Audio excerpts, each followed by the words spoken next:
da masu yau da zarki da ke fa babu shakka zan bar da yan adawa ba ni so a ce tsakanin mai da ke wata ya zarki na kuka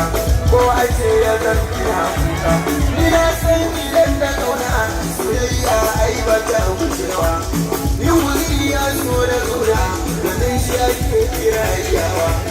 silai so ya kan saka mai da tunani kada mai da kyau na sani inda ya kwai rago mai san ka rayuwa sai yi mata ne abin da dinnan ke da shaukin na fada a cikin kisa shi ba kin sani sakon da mai da riba a gade shi hakan yana da kunkariya wai fariya halin bin jama'a wannan mai ke kira kariya yake sani tsakanin mai da ke haifa wani mai kishiya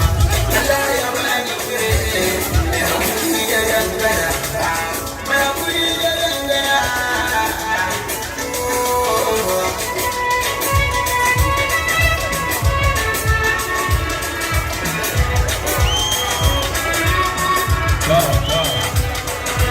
Kone zero. Wannan kuma ba mu ne da kana maki ba.